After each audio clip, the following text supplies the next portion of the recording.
Vote देने जाना तो एक ही बात दिमाग लगा लेना, खाली अफगानिस्तान की स्थिति याद कर लेना, आपको पता चल जाएगा कि आपको वोट कहां देना है, मुहर कहां लगनी है।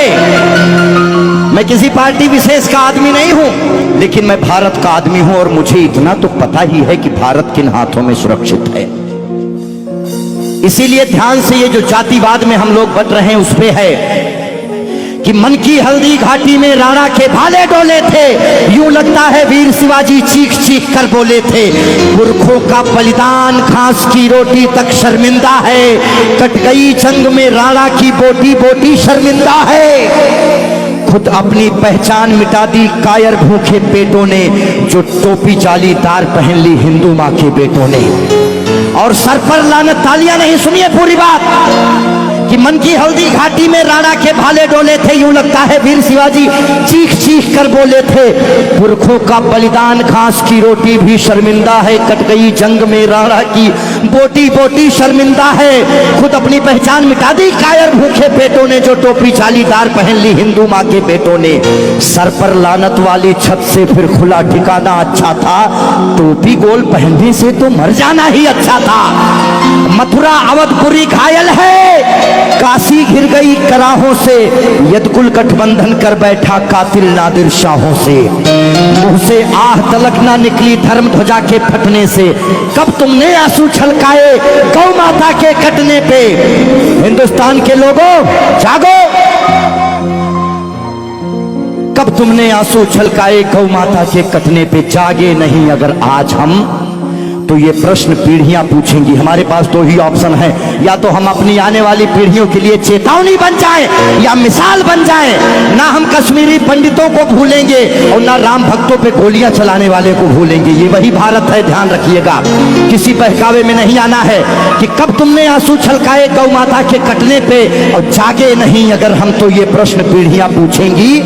गन पकड़े हिंदुओं के बेटे और बुरके से लदी बेटियां पूछेंगी, बोलेंगी हे आर्य पुत्र इतना उद्धार किया होता, खतना करवाने से अच्छा हमको मार दिया होता। और सोते रहो सनातन वालों तुम सत्ता की गोदी में, पर सांस आखिरी तक भगवा की रक्षा हेतु लड़ूंगा मैं। शीश कलम करवा दूंगा पर कलमा नहीं पढ़ूंगा मैं, शीश कलम करवा दूंगा। आने याद रखना, हमारे भारत में 29 राज्य हैं, जिसमें से खाली 22 राज्यों में हम लोग बहुसंख्यक हैं, बाकी अल्पसंख्यक।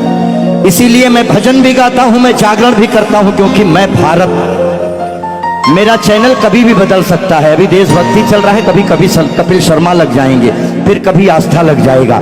लेकिन एक बात का ध्यान रखना, हमेशा हम आजाद कैसे हुए ये बहुत मायने नहीं रखता है, लेकिन हम गुलाम कैसे हुए ये बहुत ज्यादा मायने रखता है। आप जानने का प्रयास करना कि ऐसा क्या हुआ होगा भारत में जो पूरा अखंड भारत गुलामी की तरफ बढ़ गया। इस देश में जिनको चोर कहना था, जो मुगल भारत को लूटने आए, चाहे वो गजनी रहा हो, चाहे वो औरंगजेब, महान अकबर जिसको जिल्ले इलाही कहा गया, जिल्ले इलाही खुदा की परछाई को कहते हैं। और जो भारत के लोग अकबर को महान बताते हैं, जिल्ले इलाही शहंशाह अकबर, जिल्ले इलाही खुदा की परछाई को कहता है। ये कौन सा जिल्ले इलाही है जो दिल्ली में महिलाओं की मंडियां लगाता है, महिलाओं की खरीदी फरोश करता है? इतनी काली परछाई कौन से जिल्ले इलाही की हो सकती है? इसीलिए आप अपने हीरोज, अपने बच्चों को बताओ कि ये देश भगत सिंह की वजह से, ये देश जियो तिवारी जनेऊधारी चंद्रशेखर आजाद, ये देश मंगल पांडे, बुंदेले हर बोलों के मुंह हमने सुनी कहानी थी और खूब लड़ी मर्दानी वो तो।